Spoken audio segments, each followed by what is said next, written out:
Welcome to Hashtime with Navguzi Chwanuka. This is a place where we help you unravel social constructs, discuss self-development in line with mental health, emotional well-being, and everything in between that directly or indirectly affects us in the millennial world around us.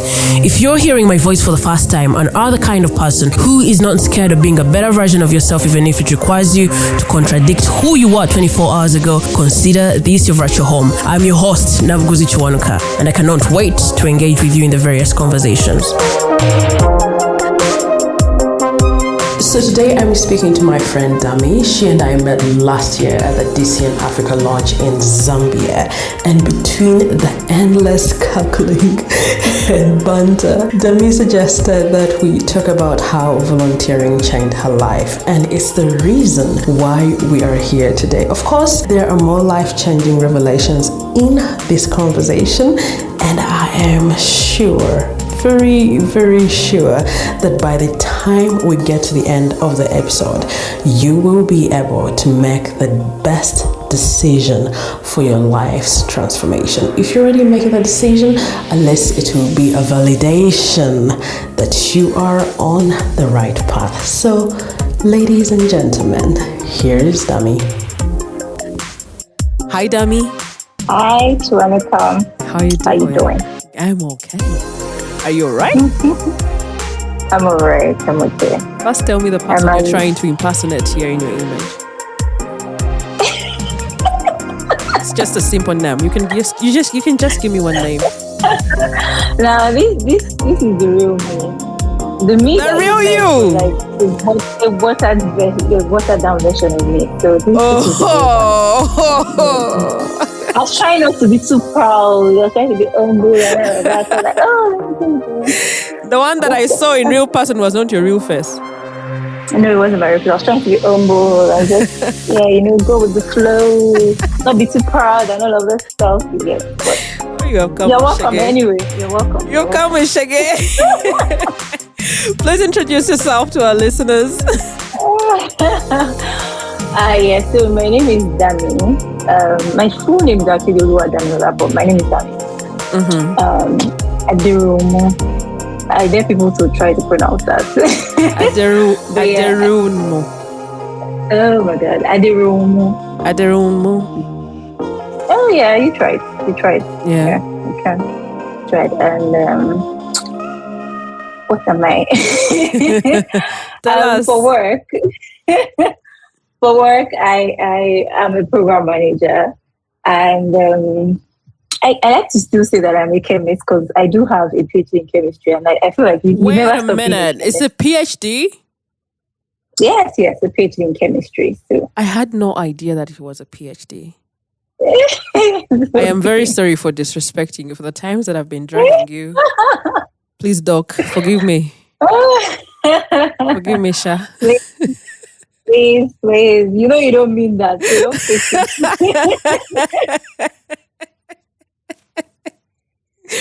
Proper doctor. Those people just showed you your image like that. Honestly. And then you see what you did to me. But yeah, it's fine. But yeah. Tell us. Yeah. So I'm a chemist, I'm a program manager, and I think what I like to introduce myself aside the things that I do. I like to describe myself in other ways as well. Yeah, so, I feel like there is more of you than the work that you do. Yes, exactly. And I'm a stubborn person. No doubt. Stubborn person who maybe empathizes with people too much. Sometimes. But yeah, I think as I'm growing, I'm learning to create boundaries and just understand the extent to which I can save people in quotes. I'm not Jesus. Yeah. And I'm a very playful person. I love dancing. Yeah, I love dancing. I think that's a good. Yeah, I think that's a good description of who I am. Every other thing is layered on top of all of those things.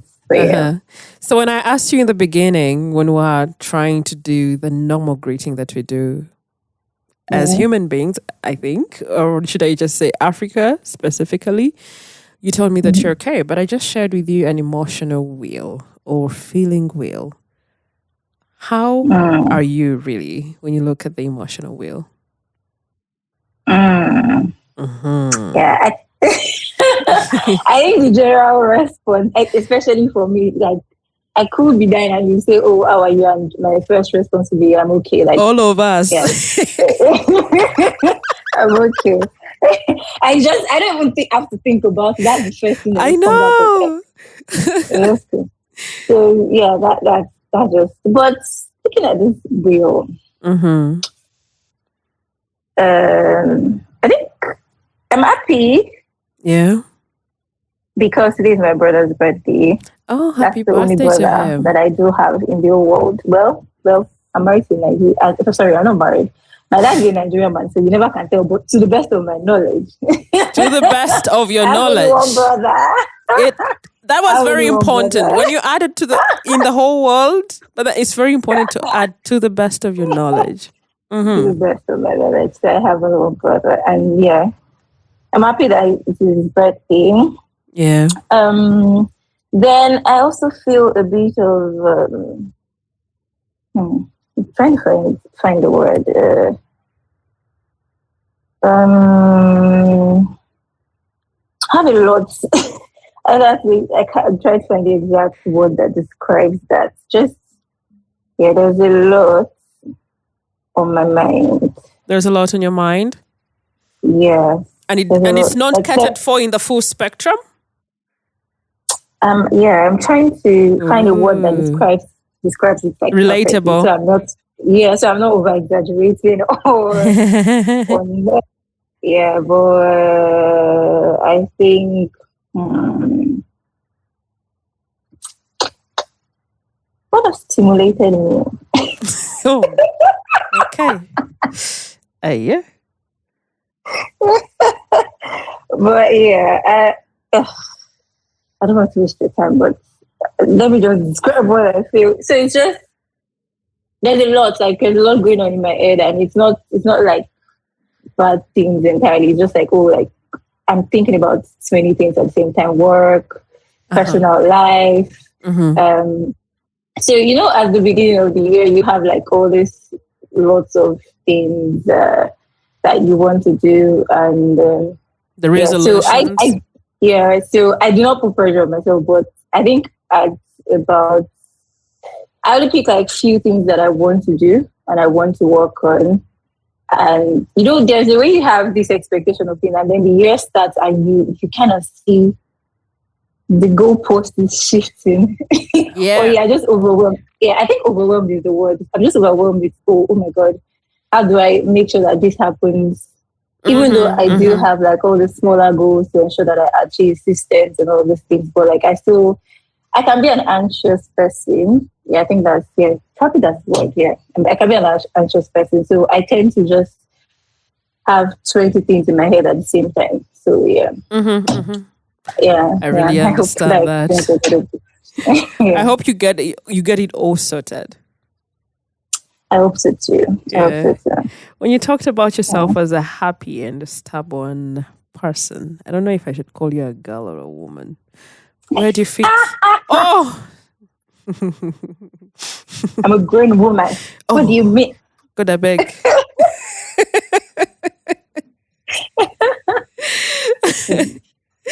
I'm a woman. I wish you could see my facial expression. As a playful woman, was this what it looked like for you as a child? Were you as playful as you are right now? No, I don't think so. I had a very serious childhood. Ooh. So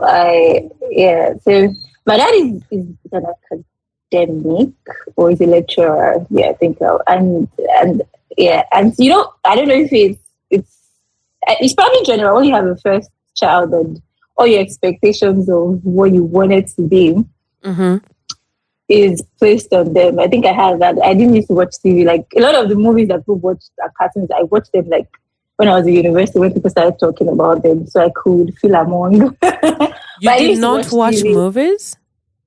No, I did not. And it wasn't anything religious. It was just, but like I used to read a lot, and I still, funny enough, I still like reading. Yeah. But like I used to have reading expectations. My like before the next class, so say primary 6, so primary 5, the holiday. My dad would buy textbooks. He buys two sets of textbooks. So during the holiday, I would have finished that textbook before the textbook for the next class. I would have finished it. Oh my goodness.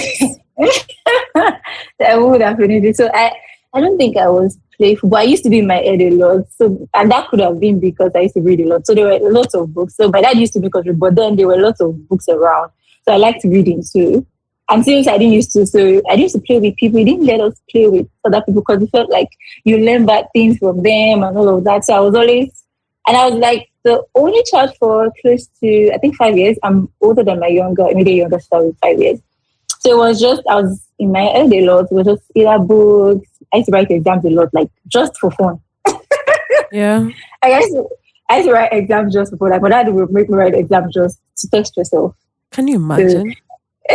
So it was, I don't think I had a playful childhood per se. But at the same time, my dad can be playful. He was strict, but he could be playful as well. So I'm not sure where I picked the playful part or when I decided that I'm going to explore the playful. I honestly can't tell where or when.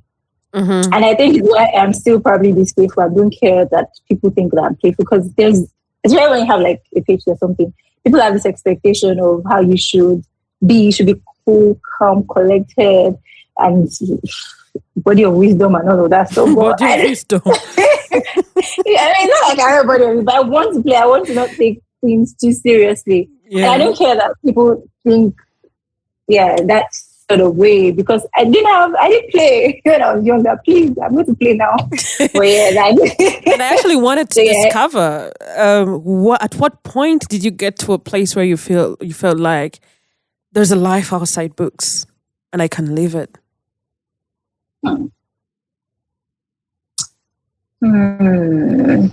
I did. Could you remember what could have happened? And you're like, wait, so this is actually possible? So the thing is that I think I still do it. I have like dual personalities. Mm-hmm. So when I'm with some people, because I remember that in secondary school, I think some would have, I was playful, but like when I'm in the house, I'm like quiet. When I'm with like some certain people that I don't know that well, I'm very quiet and reserved and all of that. But when I'm with like my people, I'm very playful. Even in uni, like I will be very quiet in class, but like in the hostel with the girls, because obviously girls hostel are boys, I was like very playful with the girls. So like people, my classmates that were male will probably think, oh, she was just very quiet and doesn't speak. But that was not true. You get so I have this thing where I can shape shift depending on the people that I'm with. So and it just came with like my dad was very strict when I was younger. Yeah. So when he's around, like everybody has to be writing, you have to be reading, you have to be doing something. So and then when he goes out, there's a little bit of freedom, you can do something. So I was an obedient child, so I wouldn't go extreme like switch on the TV when you say I shouldn't switch on TV, but I would play around a little bit, like still play. So I think that formed how I play or how my playful nature is. Even now, some people, if you ask like different people will have different opinion of who I am. Because they're like, she's so quiet, she doesn't talk. And someone like, oh my God, there's no way that means quiet. I don't know how I can tell anyone that you're quiet. I know. I know. So it's just depending on where I am. And sometimes I do set up that I can actually switch it on and switch it off. If I'm somewhere if I'm going somewhere and I want to be the playful, then I'm going to be the playful then. And just even in Zambia, some people thought that I was very quiet and I don't speak and all of that. And you can imagine that we were in the same place and you knew that I wasn't quiet. And then in that same place, some people were like, oh my gosh, she's so quiet, she's so this. I remember the last day I was speaking to one of my colleagues and somebody was like, oh, so you talk? And I'm like, hello. Because I think I remember, I also noticed the shift. Because there is a way how we just connected instantly. So when we're in Zambia, you had suggested that we talk about two topics. And I would really want to understand why they are so close to your heart. Because one of them that you suggested is how volunteering could have changed your life. Let's hear it. Yeah. So for me, I always just tell people volunteering. It actually did change my life. And I'm passionate about it because it changed my life. And I feel like, when something happens to you and you just want everybody to know, oh my God. Yeah. Go tell it on the mountain. Exactly. The gospel. You want to preach the gospel to people. So that's basically how I feel. And I feel like it's not, because I discovered it in a very, nobody talked about it before I discovered it. You get so, or maybe not in the conventional sense. Yeah. So I felt like, I want to tell people, and that's something with me. And it also relates to the second thing we're going to talk about. When I find something that works, I want to tell people, because I feel like, especially if I did not know about that thing, I feel like more people should know, because if more people know about that, it would change their life and lifestyle. And for me, volunteering, first of all, helped me find a second career. It also helped me start things on my own. I used to think, and I still do say that, and I still believe that I'm a very proper 9-to-5. I'm not one of those. I'm sorry, and it could change because again, life is full of surprises. But I'm not one that has always aspired to entrepreneurship in that conventional sense. I've tried it many times, but I'll start business and I'll give all the things that I wanted to sell. And this has happened so many times, so I don't think. But if somebody starts something, I always say that, I will be able to support it and take it to lengths we didn't even think it could go. But when I started volunteering, I actually realized that I can start things. I just need to be very passionate about that thing. I don't know if that kind of makes sense to you. When you talk about volunteering, please draw us a picture for us to be able to understand, because there are different forms of volunteering. Yeah, so I generally, maybe because I grew up in a house, my mom is a teacher, but I was a lecturer, academics. I'm very passionate about education in all its various forms. So a lot of what I am, I have realized now that I picked it from my parents, but I didn't realize. I didn't realize until now. So my dad is also very passionate about education. He started a school in his village. It's not a non-profit school, but they actually pay less to almost nothing. And so when I was younger, during my holiday, I would go there to teach to kids and all of that for free. So I think that was my first form of volunteering that I did not realize I was volunteering. But I would just go around there and just teach. And I just like seeing people just grow, especially with regards to education, giving especially people in low-income communities. And then my dad used to have this old boys association, and they used to have this scholarship programs and everything. So I knew that I was passionate about education, about helping people grow if they didn't have the resources, money were necessary, teaching people in a very unconventional sense that will make them just understand what they want to learn. Just a different dynamic of education. So I think I should just kind of talk about how I just got into the volunteering versus my journey and all of that. So that's I just want to give a background. While I was doing all of those things, I didn't know that was volunteering. But then one day I went to a friend's house and then I saw a book about volunteering. And I don't think I even read all of it. I read just one chapter, but then I saw a link on the lady had talked about volunteering, how she had volunteered across I think she's a Nigerian but lives in the US. But she had gone to some African countries to volunteer and all of that stuff. And then she shared a link or links to websites where you can get volunteering opportunities. So at that time, I think I went on the website, but I never really volunteered. But then I started talking, and that's something about me. Once I find something, I'm telling everybody. I just kept telling my friend. And then one of my friends was like, oh, there's this volunteering opportunity. She saw she's going to apply to it, but you should apply to it as well. And it was just basically, it was a summer camp for teenagers. Just basically, and what I loved about it was we weren't teaching them about English or maths or all of this. It's very teaching them about understanding yourself, just life skills, basically understanding yourself, how to national development as well. So just patriotism, what you should know about your country, civic development, and I think we were also teaching them about how to understand their academic style. So learning how you learn best and all of that stuff. And I just volunteered, and then I would say that was when everything changed. At that time, I'd already started doing my PhD, so it was one of those long holidays. So I was like, oh yeah, I'll just volunteer and just do my thing. So I volunteered, and fortunately for me, I was working with someone that was a program manager, the program manager at the event, and I was working closely with that person. And then he had to leave because of work. So it's a residential camp where the kids are camped there. The volunteers are also camped there, and we are basically just having events every day. Sports, fun activities, competitions, and all of that stuff. And he left and was like, oh, Dami, I think you can handle it. And I'm like, why are you saying I can handle it?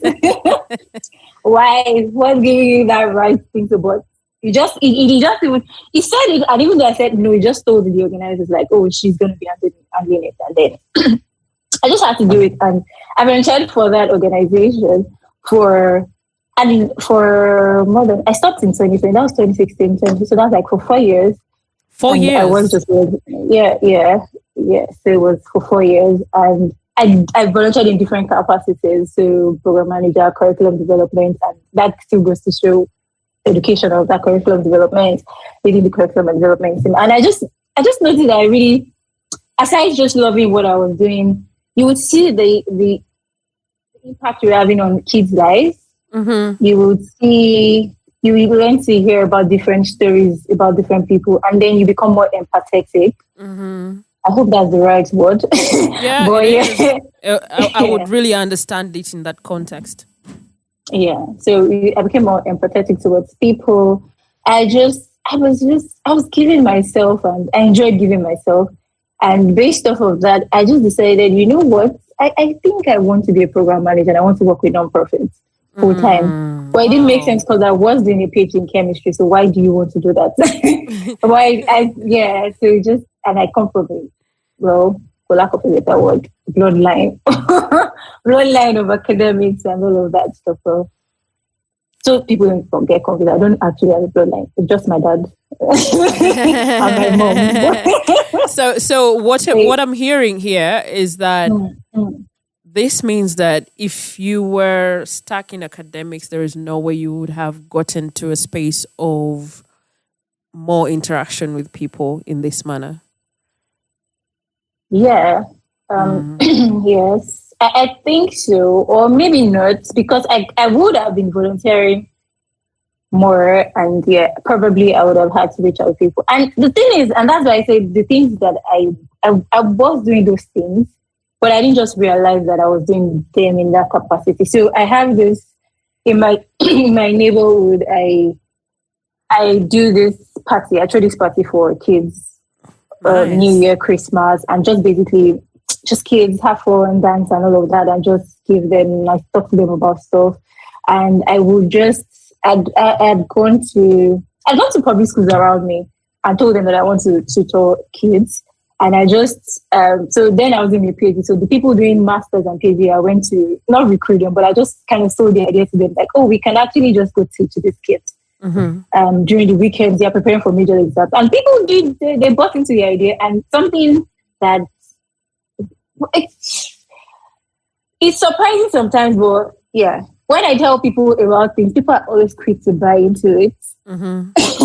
So they really want to buy into it. So if those things I did used to do them while I was doing this academic thing and all of that, I just didn't think it was something I could do full time. I don't know if you get what I mean. So yeah, so I think I would have interacted in that capacity, but just not.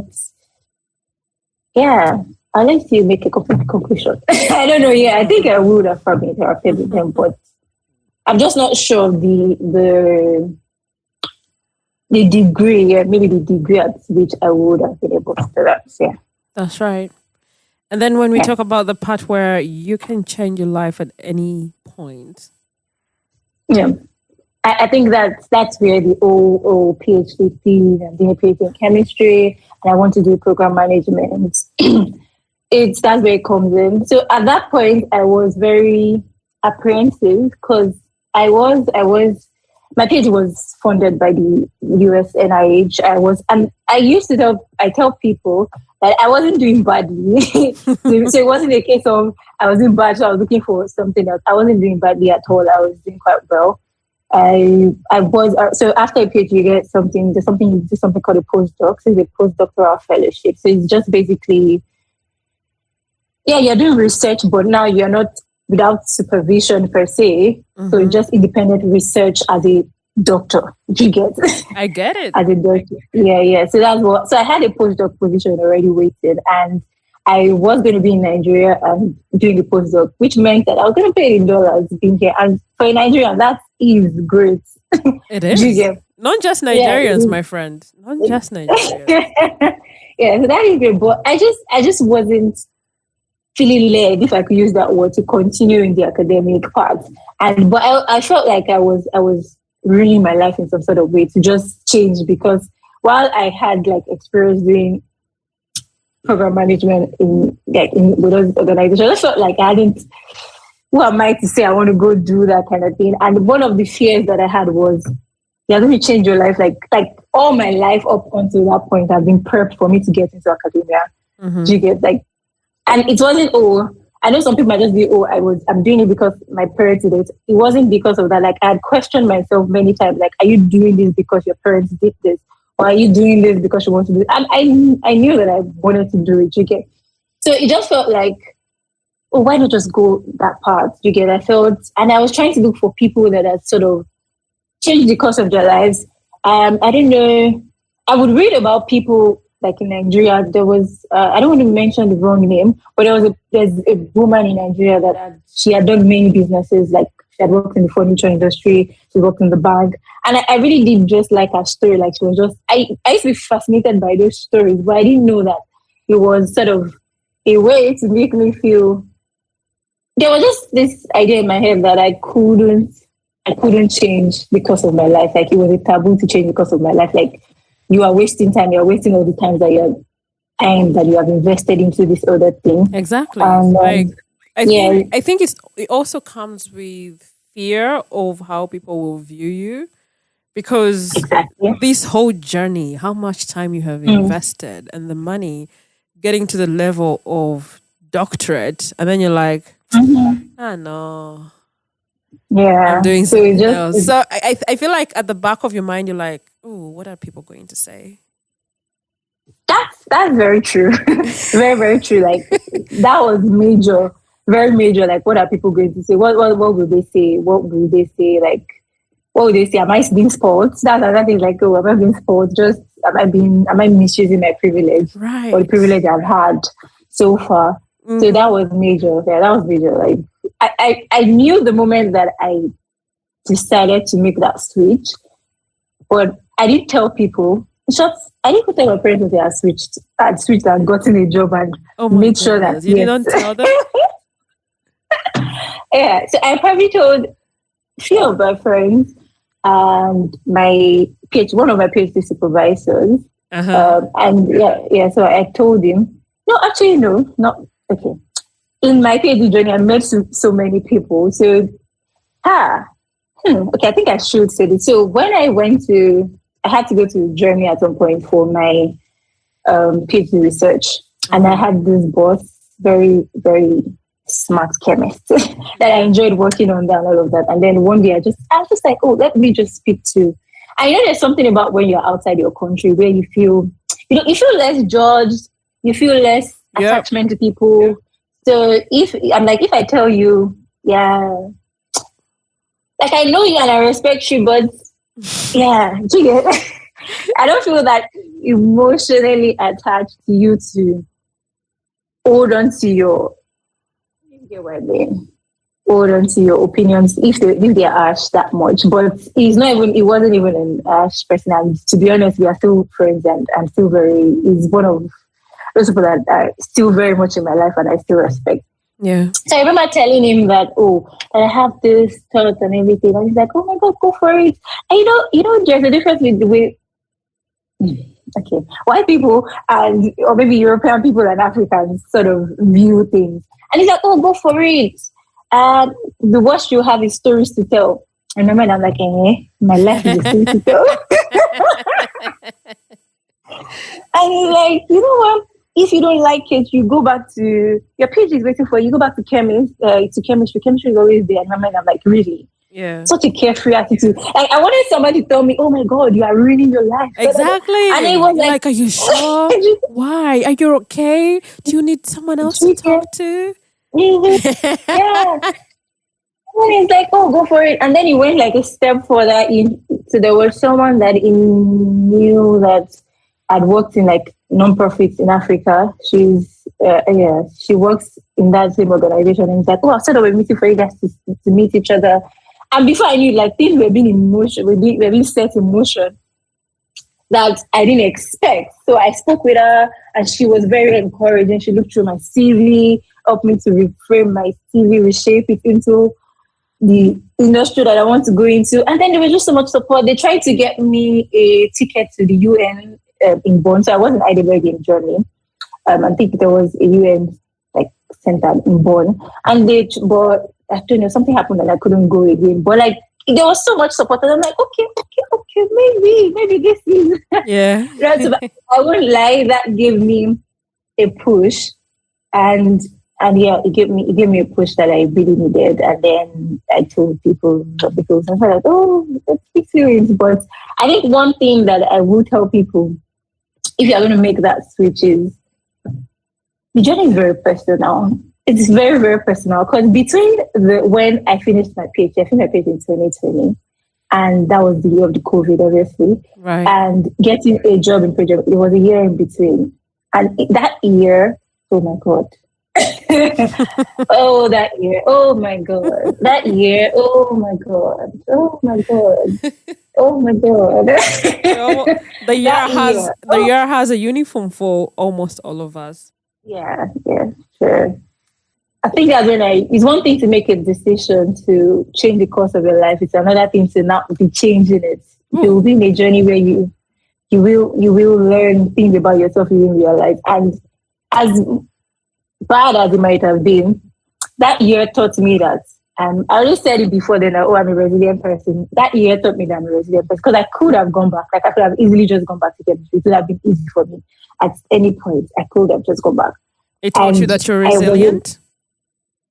Yes, and I was able to stay the course. And after changing, I'm just like, you know what? Sometimes I tell my friends playfully, I have 2 more careers in me, because it's really, there's nothing that should be, especially if you really want to and you're passionate about, and for people like me who can like many things at the same time. Because I usually said I don't hate education. I actually do love talking to people and teaching people, which is something that I try to do on the side in a voluntary capacity, like free and for kids around me. So you can, so I feel like I've lost my train of thought. But yeah, like I didn't hate education. If you like many things, you can explore them. And the major thing is that nothing is a waste. There are so many things I've learned from being a chemist, from being in the academia space, because in the academia you learn about ranking and order a lot, and that really pushes, or those things inform how there are wealth of experience that you carry along to the next thing that you want to do, or the next direction you want to go. I don't think anything there was wasted. All the years, I don't think it was wasted. I think I just picked information from them. Even just the way that I worked, I was always in the lab 24/7. Well, not 24/7, but I used to sleep in the lab. I used to sleep in the lab too. No. So Now when I work now and maybe people are like, oh, I have like extra work hours. I'm sorry to say, but I'm glad you left, because how would I have met you? What would I be doing in the lab? I know. Well, we would have met someone. I think we would have met someone. Maybe not in that capacity, but we would have met. What? What? They would have shipped me to Nigeria for medical reasons? What? Like what? What would have made us meet, man? But now, let me give you a scenario. Maybe I'd come to Zambia for a conference. Obviously, it might not have been. And what would exactly? So what would have put us together? Okay, like maybe there is a man in that conference that you like. That was like, oh, Chiwanuka, come around, and then we cross paths. You know. Oh, the drama is. See your head. So see your head. See your head. That's your front, my friend. You're coming in and then we'll be like, oh, sorry. Oh, I'm sorry, I eat you. And then we start talking. Oh, laughter. I can't imagine you in the lab. I don't know. Sad. Why would you have all these conversations? You just be thinking about chemicals all the time. Yeah. I was a proper scientist. Proper chemistry girl. But yeah. You are a happy person, and we can feel it in your voice. And now we want to know, what is that moment that might have struck you so hard you felt like, I don't think I'm surviving this? Mm-hmm. Yeah, I think the 2020 was a bad year, but I don't think 2020 was the year for me. I think it was 2016. Mm-hmm. So I just finished my master's, and I wanted to. So I didn't want to do my PhD in Nigeria. I wanted to travel. I wanted to go to China, to be specific, because there was a certain research that I wanted to do was on oil recovery. And yeah, there was, I think it was only in China and Canada that technology was being used. So I wanted to go to China, basically. And so between 2015 and 2016. Yeah. Or yeah, 2015, the end of 2015 and 2016, I was trying to make that transition. I think that was the first time. So now let's just go back. I've had a very fast education. I've never had to pause in my life. So from primary school, I moved into university. Sorry. Very good. From primary, I moved to secondary school immediately. From secondary school, I didn't even have to wait like some months. I think I finished secondary school like maybe June, July. I got into university September. So I've had like this. I went to BSc. So there's this thing in Nigeria, you do your NYC. I did my NYC. I came back for master's. And yeah, so that was the first year that I had to wait. And in addition to that, I think that was the year my parents, the year my parents kind of separated. Mm-hmm. And I had to live alone for the first time. And it wasn't living alone. I wish I could say more, but I can't, unfortunately. But I just found that I was alone, living alone with no money, no job. Mm-hmm. And for the first time in my life, there was no next thing. So it was, yeah, it seems trivial now that I talk about it, but that year was quite rough for me. Like, it was very rough. And it was also the year where obviously people are trying to figure out stuff. I mean, it was university, just masters. So people were begging for their masters, traveling for their masters, everything. And I felt very alone, very, very alone. And that's why the few people in that year that reached out to me, because then, I had the BlackBerry. The BlackBerry went off, was bad. So I couldn't even repair the BlackBerry. Because I didn't want to be idle and I couldn't find, I looked for a school around me where I could teach, and they were owing me money, and they were paying me. I was the highest paid, and they were paying me like, was 7,000 naira. 7,000 naira is very, very low.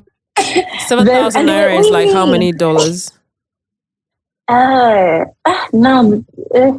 Now with the exchange rate is like less than $7. But at that time, that wasn't the exchange rate. But yeah, Yeah, it's less than $7. Yeah. Yeah. So, and they were owing me, so they weren't going to pay me. But I was always going there and I had, oh my God, I had, anyway, that's cool, something else. But yeah, and yeah, it was the first time in my life that,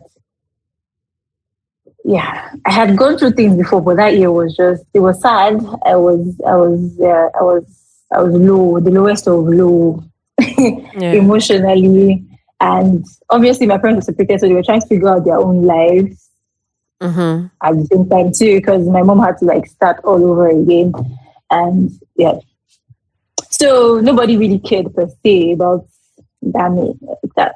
So it was just me being alone for the first time in my life, not knowing what to do, the next thing to do in my life. But yeah, so it was very rough. But at the same time, I'm a Christian, so it's going to come up. I feel like God used that to raise me for time in the future, and He did raise people as well. Because that year, was that the year I was going through a breakup?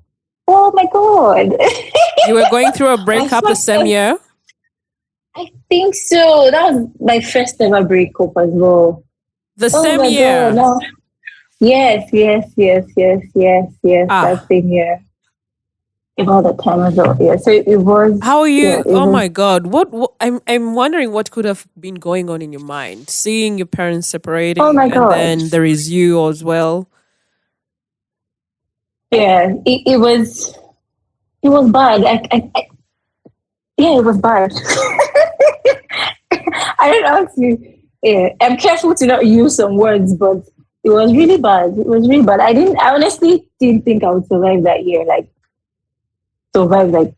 didn't think I would survive. Like, my thoughts were, yeah, they were, yeah. Is there something you could have learned from that period?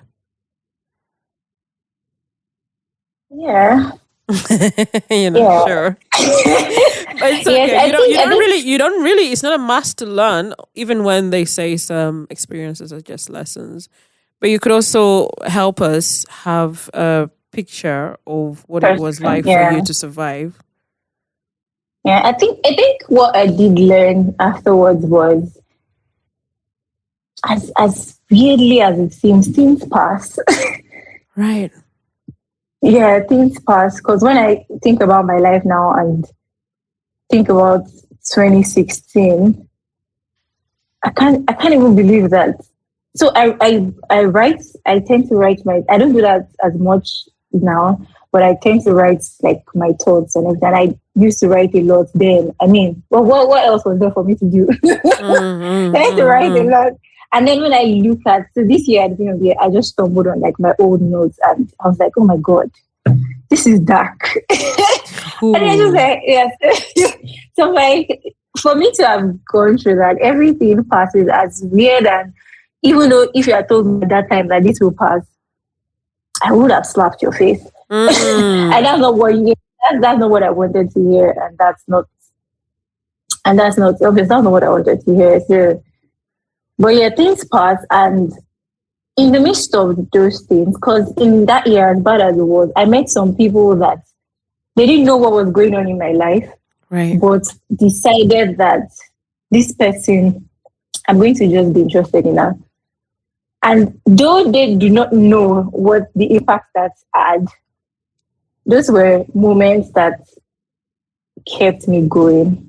I remember one of my friends. She was my classmate. We were friends in school, but honestly didn't think our friendship would extend towards outside school. Because another thing is, I went to private school in Nigeria, and my dad is like middle class, but he was able to send me to that school. So I was in a school where I had so many rich kids around me. Mm-hmm. So in my mind, I was like, yeah, those some of these people are my friends. It's just friendship based on circumstance. We are in the same environment, so obviously, yeah, and I'm cool. But I didn't expect it to exceed outside of that. And in that year where I was drowning, that's the word for it. I was drowning. Yeah. I didn't have a phone. I had like this small phone, this phone that had no internet and all of that. And then I got a message from one of my friends. Her name is Dami as well. And she's like, "Oh, Dami, I've been seeing you everywhere, anywhere online. I just want to check how you're doing and all of that. And I still remember where I was when I got that text message. I remember crying so much because I was like, "Oh my God, somebody remembers me." Oh. I remember I remember one of my other friends as well who would come. There's this program she used to attend. I don't know if you know about it. It's a church program. And then she would go for the program, then buy the CD and come to my house. My house is like another state. And then she just wanted to bring it to me. And then I'm like, based on what? On love. And I would lie.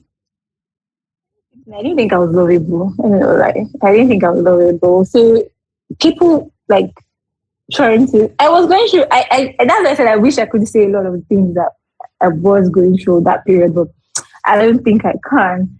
Or maybe I'm not in the space to. And people just kept loving me in ways that I was surprised and kind of held me on. And what I learned from that period is, which is also something that I try to do right now, is just show up for people. Like, if people come up in your mind, send them a message, send them a text. Yeah. Tell people about what they mean to you. Because those things, you never know where that person is at. And that text message that you just took 5 minutes to send, or less than 5 minutes, was actually the difference between life and death for that person. Or I remember somebody had one of my supervisors who just kept, I don't know where he got that. I don't know. But always, like, he would see me and just keep telling me that God loves you. And of course, there is, when you hear something and he's like, God loves you, everybody, God loves me. But I didn't understand that's it. I didn't understand what he meant. So it was just, yeah. But he kept saying it so much, and I'm just like, guy, where is this coming from? But I knew, like, in my own personal life, I knew that it was a message for me, like, don't give up, God loves you, God loves you. And he would just say randomly, not that. And he would say, oh, I think you don't know how much God loves you, but God loves you. And he wasn't privy to any of the background things that was happening to me at that point. So I felt very seen by God, to be honest. And I learned the power of people during that period, and which is what I want. Whatever I am to people is largely based off of what I got that period. Showing up for people, just giving people, even giving as well. Because I was broke. Yeah. Yeah. So it was just giving to people, showing up for people, telling people that it means something to you. If you haven't heard from somebody in a long time, I would send a message. I don't care wherever I remember, if I'm in a call, and I just reaching out to people, and also just realizing that life is not a bed of roses, because that hits me more because I'd always had a back to back. Like, I never had a pause. I always had something, the next thing. So that year was the year where I didn't have the next thing. So obviously it came as a shock. Basically, it was like a stop. Exactly. Stop moving. And based on how, yeah. So life is a bed of roses. You can't expect life to just go smoothly. Yeah, it's even Jesus did not tell us to go smoothly. It won't go. So if you aren't prepared for that kind of lifestyle, not lifestyle, but if you're not prepared, and it doesn't mean you should expect bad things. I don't know what the right balance is, but I just realized that. So if I have a stop right now, or if something happens, I always know that it won't be as bad. It can't be as bad as 2016. To be honest, I always say, if nothing was as bad as 2016, it's not that bad. I think what you're trying to even put across, I can relate, because I think someone at some point asked me, I don't remember which year it could be, it might have been 2022. And he asked me, why mental health on your podcast? Have you struggled with mental health? And I told him, yeah. And I think, I don't remember, but I may have painted a picture for him. And then he asked me, I don't remember how he phrased it, but he seemed to ask me, something like what keeps you moving forward or something close to that. Like in case something else happens in that manner, how will you handle something like that? That's where the conversation was driven. And I told him, if I survived 2014, I don't think there's something I cannot survive. Okay. Trust me, life can show you madness at some point. But I've had to lean towards a mantra that these too shall pass. I know it's hard right now, but yeah, we have to sit with it, but time will pass. It will pass. Yeah, I agree. So I can definitely relate with what you're trying to put across. Yeah. What message would you love to leave the listener?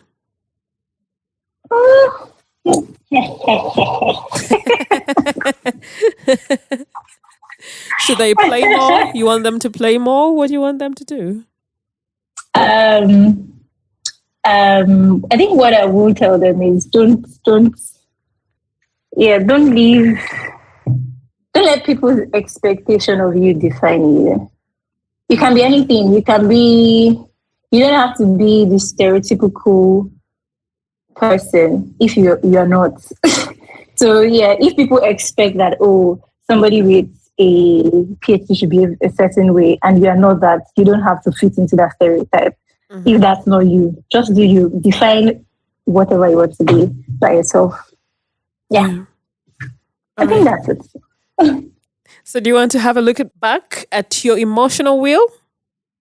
Oh, yes, I do. Tell us how you feel. I'm excited. Oh, look at yourself. Yeah, I'm excited. What is getting you excited? What has gotten you excited? I enjoyed this conversation. Even though I felt like I was just talking a lot. It's your time. I told you it's your time to shine. Yeah. So I enjoyed having this conversation. So yeah, I'm excited by it. Just talking about all those things.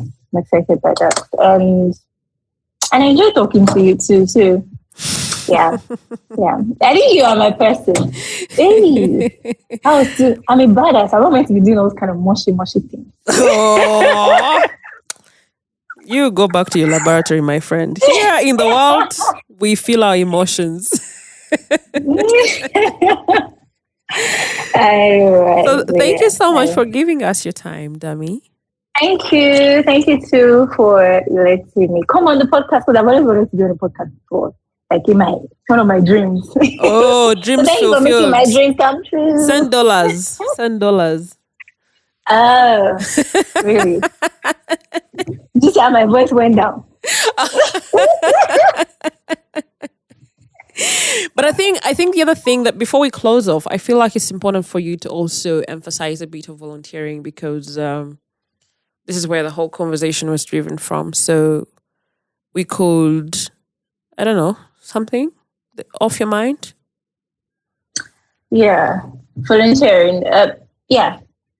I tell people that one thing people say is, I can't find opportunities to volunteer, but you can always find opportunities. Look within your community, your immediate environment, and don't think, I don't have the privilege to, because volunteering is about paying your privilege forward, and you might think, I don't have that privilege, but the truth is, all of us, we do have some element of privilege. So yeah, just give back to people in whatever form that you can. Mm-hmm. And you're able to. You will be changed by it. You might not find a new career like me, but you will. You'll be happy, because when you see the impact that your own seemingly little action has on somebody else, there's no way it won't give you joy, to be honest. Right. There's no way. Yeah. All right. Good. What time is it right now? Do enjoy your afternoon, because right now it's already evening on my end. Yeah, it's evening as well, because it's 4:24. Yeah. 4 is actually afternoon. I'm told Okay. evening starts at 6. Sorry. No way. All right, Dami, have a good one. Thank you so much. All right. Thank you so much. Bye. Bye. Thank you so much for hanging out with us to the very, very end. If you loved this episode, please do me a favor and hit the subscribe button in Apple Podcasts, Spotify, YouTube, Castbox, Podbean, or any podcast platform of your choice. It is by your power of building this community that we will make this podcast grow. Also, feel free to share your insights about what connected with you on social media and be sure to tag us. We are at #WithNabGozichwanka on Facebook and Instagram, and on Twitter, our handle X. And on X, our handle is at HTNK Podcast, or you can use the hashtag HTNKInsation. See you next Monday for our second legal segment. Ciao.